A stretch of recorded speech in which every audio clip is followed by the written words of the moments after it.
Hey everyone, how's it going? So I got myself a really weird one here.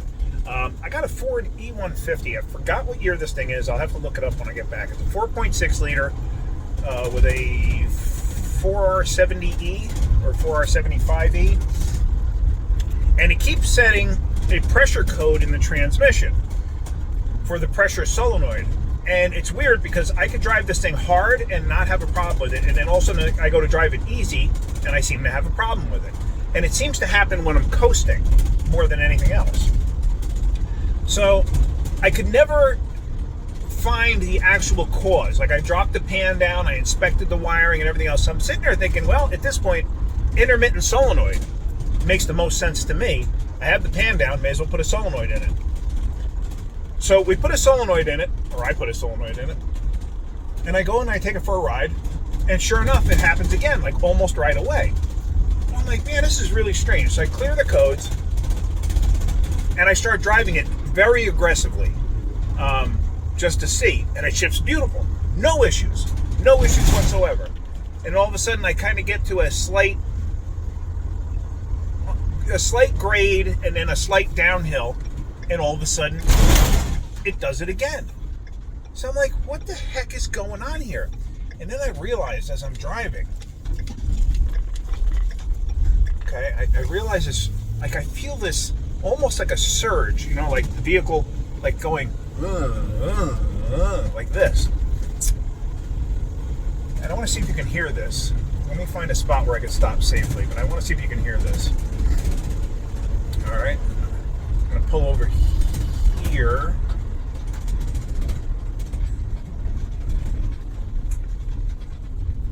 All right, ready? Let's see if you can hear this.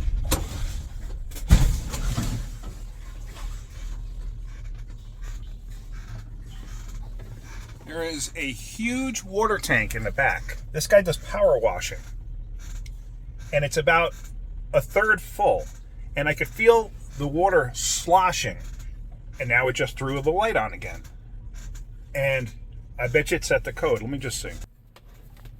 Now, the customer had his own scanner, and I just figured let me plug it in because I did not take my scanner with me on the road test. So let's just see. Stored codes. No stored codes, okay. Pending codes. Oops, I'm sorry. Pending codes. Let's go there. PO 962. Now, normally when it says control a circuit low, normally it means it's shorted to ground. Low means ground, high means power. It means it's picking up that it's short to ground or something along those lines. But I'm almost wondering if the sloshing of the fluid and making this thing surge back and forth is changing line pressure, and maybe the computer's reading the line pressure as, you know, moving around and thinking that there's some kind of an issue. It's just a guess at this point.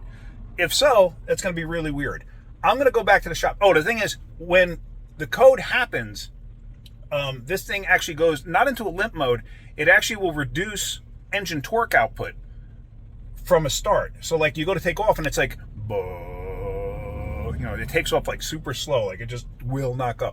Did you like my note there? That was like a couple. Okay. It'll just take off nice and slow, and then all of a sudden you'll hit like, I don't know, roughly say 2,500, maybe 3,000 RPM, and all of a sudden it'll take off normally. So it does that on purpose, I guess, maybe because it feels you might be hurting something in the tranny. Now the fluid was clean. The fluid, there was nothing wrong with the fluid. I actually reused the fluid because the fluid looked mint. So, and I didn't find any real debris, a little bit of debris, but nothing tremendous. Supposedly he had the transmission rebuilt just over a year ago. So it looked good on the inside. So, you know, that's what I was thinking. Maybe the solenoid is intermittently failing at that point. You know, because the code would lead you to like a wiring type issue. You know, could there be a wiring issue somewhere else along the line? Sure, absolutely. But I think what I'm going to do is I'm going to go back to the shop. I'm going to drain that thing out and see if I can't get this thing to fail. Because at least that'll eliminate it. It's so strange because every time it does the failure is when I've been on a cruise or whatever, and I could feel that sloshing in the back, or like when I just came to a stop like this just now, you know, and it's sloshing as I'm coming to a stop. See, like right now, it's actually taking off normal. doesn't feel bad at all. So I'm going to get back to the shop. I'm going to drain the water out of that thing, and I'm going to take this thing for another ride and see if I can't get it to do it. Because this is very bizarre what it's doing. Like I said, I was never able to actually verify anything other than it's setting the code. I checked the wiring. I checked everything I could possibly see to check. I ohmed it out. The old solenoid ohmed out fine, but I've seen solenoids once they get hot, have a problem. So that's why I was just like, you know what, I'm here. Let's just put a new solenoid in and be done with this. And but sure enough, that is actually not the issue. So, all right. Sorry about the glare. Let me get back to the shop, and we're gonna go from there. Because like right now, it's shifting absolutely perfect. But if I see now, it's sloshing, and I can feel the vehicle like surging back and forth. And almost every time, well, this time it didn't do it. Almost every time it would throw the light on, the check engine light. Actually, it would throw a wrench light. I'm sorry, a wrench light that basically saying there's a pending code, but it's not doing it now. So let me at least drain it out and see what happens. Now I can't see any other way to do this, but it's got a drain on it there. So I basically took an exhaust hose and I'm holding it up to it, and I'm allowing it to drain. There's really no way I could set you up anywhere for you to see what I'm doing. But basically I'm just holding this like this, and I'm opening the valve. And it really just is plain water. So if he had a cleaning agent in there, I wouldn't do this. But it's just plain water. Let's see. I don't know. I could be completely wrong. I could be right. Who knows? I don't know. I'll figure it out. Okay, so I got it drained out. I'm going to take it for a road test. And just in the parking lot, it feels amazingly different. I mean, this is only an E150, and to carry around a big thing of water like that, I don't think this thing's designed for that kind of weight. Because this thing was sluggish because of the weight. So let me go for a ride and let's see if it'll do it. I don't know if it will. If it won't, we'll find out. All right, let's see what happens. Nope, that wasn't it. It was worth a shot. All of a sudden, it kind of goes into this weird mode. I think it may actually have a mechanical breakage inside the transmission. I'm not sure. But it's weird because it was shifting perfectly fine before. See, now I'm foot to the floor, and I'm barely moving. And all of a sudden,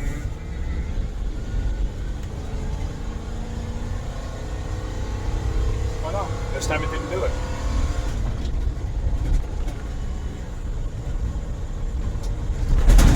Alright, well, it was worth a shot. It was worth a shot. I mean, really all it was water. Let me just pull over in at the Mexican border over here and just see what the code actually is. It's probably the same code, PO962.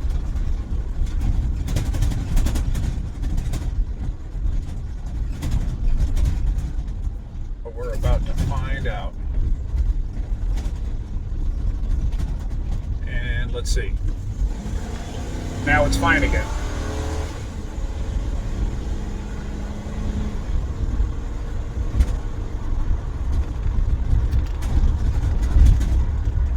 When it does it, it just acts so weird. Like it almost like wants to downshift on itself. And you know, I was thinking maybe the water sloshing was making it 10 times worse. But whatever. So let's see. I still got the customer's little code scanner in here. So let's see what it reads.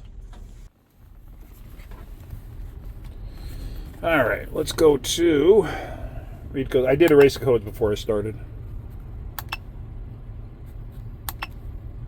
No stored codes, so we're gonna means it's a pending code. Yeah, I just have to keep looking because this is not what I'm used to. Yeah, PO962. All right, circuit low. That means something's grounded out.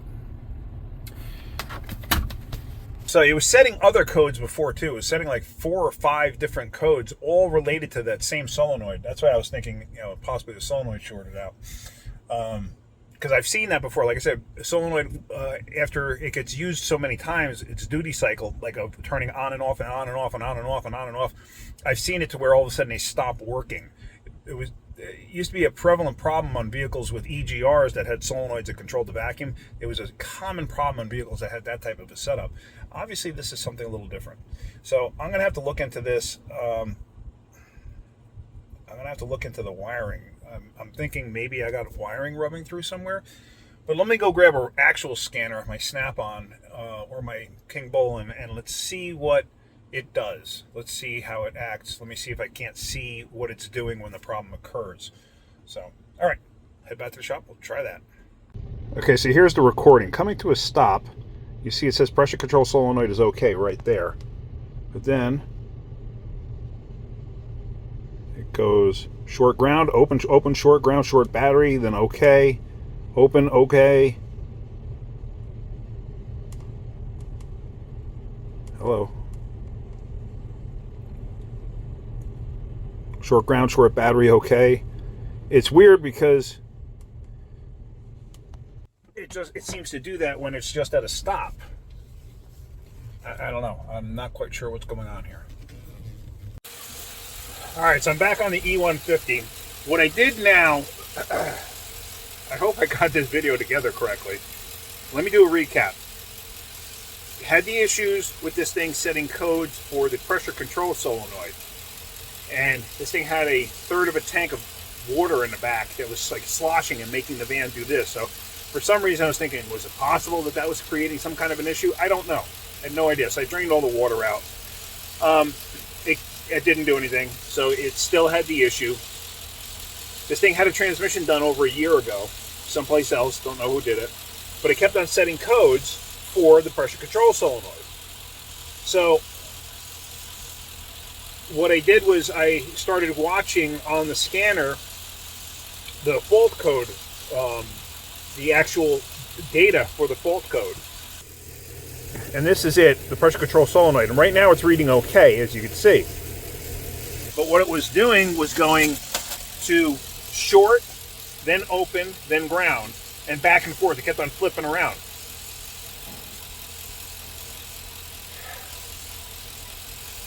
Trying to figure out what's going on. Now, I had already dropped the pan on this thing because I wanted to inspect the wiring harness inside the transmission. That's a known issue on these things. Everything looked fine. I've seen solenoids create weird problems like that, so I decided, you know what?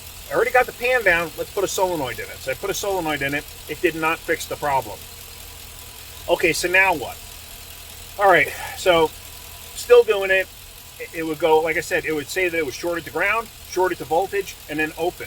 And then it would be okay. So it's like, how could it be all four different states? You know what I mean? It makes no sense. So I bounced it off of somebody that I knew, and I said, you know, I hate condemning PCMs, any kind of modules. I hate condemning them because I'll be honest with you, 95% of the time when you condemn a module, it's a wrong diagnosis. I wanted to be sure. I seriously think it's a bad PCM, but I could be wrong. So my buddy's like, well, why don't you just do this? Why don't you run wires from down there right to the PCM? Like basically cut the wiring, run new wires, and really all I have to do is run one wire. The other wire is a power feed wire that feeds all the solenoids. So I would think if that wire was shorting, I would set codes for all the other solenoids, and I'm not. So all I did was run the one ground wire, basically the trigger wire, from the PCM. So could there be a short in the harness somewhere? Sure. But if this doesn't resolve anything, if this doesn't change anything, then it's not going to be in the harness. Follow? And it's got to be in the PCM. You know, unless it's something in the transmission that I just did not see, which is always a possibility, but I didn't see anything. I gave it a pretty good look and everything looked fine. So there again, you know, just the fact that it's bouncing between all of those just kind of really has me thinking that no, I don't think it's this. So, but anyway, I ran a wire. It's just a temporary wire. That's all it is. And as you can see, it's going down. It's going down there to the, hold on. It's going down there to the transmission connector. As you see, I have a buck connector there, which I don't normally use. And it's running all the way up to the PCM. basically, like I said, all I did was snip the harness. I used some quick butt connectors only because I don't want it to ground out on anything, and it's only a temporary repair. You know, if it was a permanent repair, I would do it differently. I know some people that would do it like permanently and then just leave it, but I was like, if that doesn't fix it, I don't want to leave that. You know what I mean? Because to me, that's just hack work. So I'm going to take this thing for a road test. Unfortunately, the doghouse or engine cover, whatever you want to call it, that's off of it. So I'm not going to be able to film while I drive because it's just going to be way too noisy. Plus, it's going to be like blowing so much air through here, it's not even going to be funny. All right, so let me go for a road test. Let's see what the scanner does on the road test, and we'll go from there. Amazingly enough, I went on about an 8-mile road test, and I never had an issue. So there's a wiring harness problem, which kind of blows my mind. I really didn't expect that. But, you know, hey, you get surprised every day. So I actually got to stop the gas station because I'm almost out of gas on this thing. I got to put some gas in it, but I just want to show you the pressure control solenoid stayed okay. That graph, let me shut that off. That graph starts over there and it, you know, continues on down. Basically, it's constantly running, you know, like an EKG machine, but nothing's changing, so you don't see the line move. So, which is fantastic. So now I got to make sure I want to take this wiring harness out and I want to open it up and I want to see, because if something's going wrong with that one circuit, I can almost guarantee you, like if something's rubbing through somewhere, it's going to rub through something else at another point in time. So I'm here, I may as well fix it. So I just want to make sure it's okay with the customer first. But let me get gas in this thing, and then we're going to go from there. All right, so with that road test, I'm back and I'm going to pull it in the shop now. But I just ran a code scan, because before it would set a pending code, and now I got nothing. See that? The P1000 readiness monitor is incomplete. Ford set that code, basically telling you that the codes were cleared and not all the monitors were run. And the monitors are basically self-tests, you know, like misfire and EVAP and CAT and stuff like that. So it's just basically telling you that not all the monitors are run. So if you're going to go buy a used Ford and you see that code, you know somebody cleared codes or did a repair. You know, maybe they'll tell you they did a repair or whatever. But you want to see all those. You don't want to see that code there. That code will eventually go away on its own. So, but it'll always be there until the monitor is set. So let me get this thing in the shop, and hopefully I can take this harness apart. I really want to, because I really want to find what's going on. Okay. Customer decided they wanted to fix it, which makes a lot of sense. And I found the problem. I didn't actually realize this before, but I just noticed it as I was pulling the harness back. Let me show you. So the harness was routed up over top here. See how this has got this heat shield on it because of this EGR pipe? Well, the actual harness was resting on the EGR pipe. That's what was causing the problem.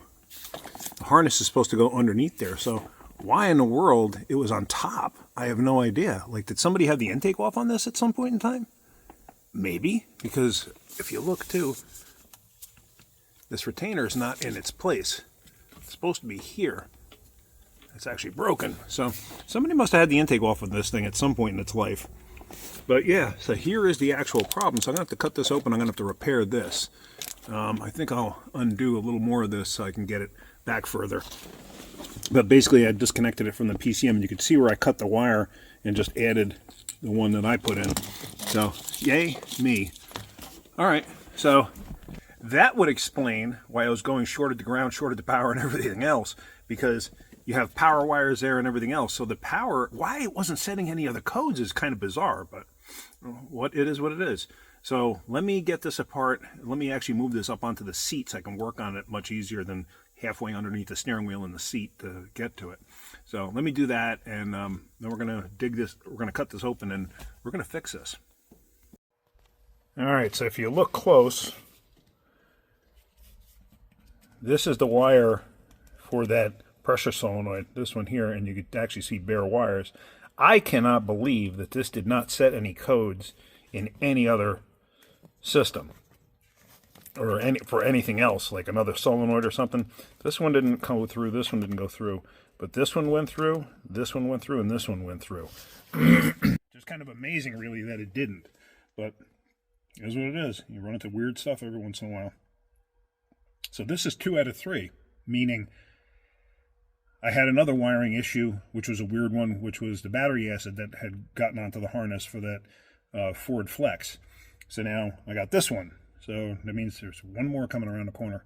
So, all right, let me fix this, and then, yeah, we're going to fix this, wrap this up, and then we're going to take this thing for a road test. Okay, so I fixed the harness, and I rerouted it a bit so it's not rubbing up against that EGR tube there like it was before. Like I said, somebody must have had the intake off of this thing. That's the only thing I could think of, because nothing seems to be sitting exactly where it's supposed to. So I rerouted it slightly. Instead of having it go over there, I have it go over here and then down. So I still got to finish taking off that wire that I put in place and fix that harness down at the bottom. Basically put it back to what it's supposed to be, and then put the doghouse on, and then we're going to road test this thing, and everything should be good. Alright, so that's all wrapped up. Everything's done underneath the hood. So now all I got to do is put the doghouse and that back on, and we're going to go for a road test. Alright, so everything's back together. Going to go for a road test. I'm just doing a code scan right now beforehand just to see if anything's there. And as you can see, we have nothing there, just the P1000 codes. And like I said, if you ever see that when you're looking at a used car, just be mindful that the codes have been cleared. Now, if they tell you that they did a repair, that's great, but you want to see all the monitors run and you don't want to see that code there. That code will automatically, you cannot erase that code.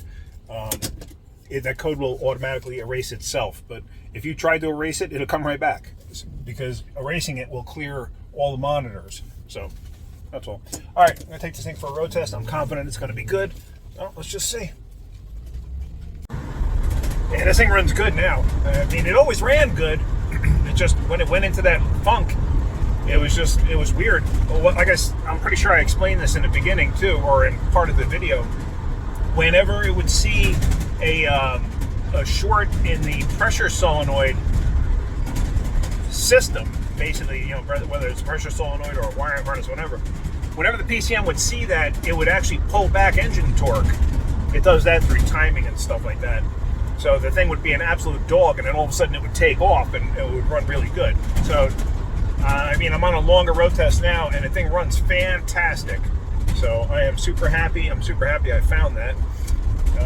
Weird that I didn't notice it in the beginning when I first pulled the doghouse off and, you know, started wiggling the harness. And it was just weird too that I was wiggling the harness and I had no change whatsoever.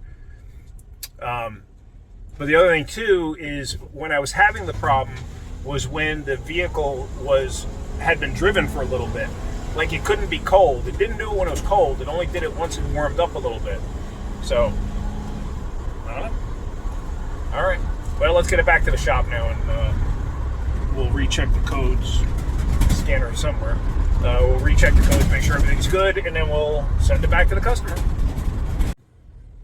All right, so I'm doing the post scan now. Just make sure that everything's good, and it looks like everything's fine. Road test went great. So now, as you said, like I said, that code will not go away until after the monitors run, so there's no point in trying to clear them. It's a current DTC, but it means nothing other than the monitors are not all set.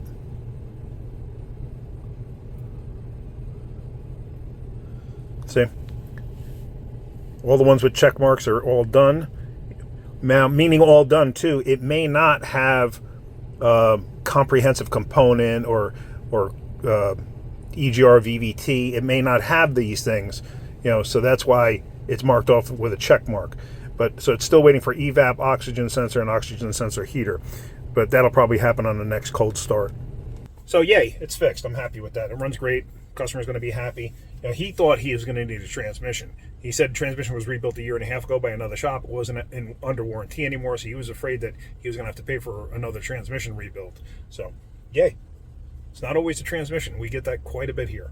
So, all right, guys. Well, I hope you got something out of that video. If you did, hit that like button. If you could, please subscribe. If you look down below in the links, you'll see, or in the description, you'll see links to Amazon products I personally use. I'm going to put those solderless butt connectors that I always use.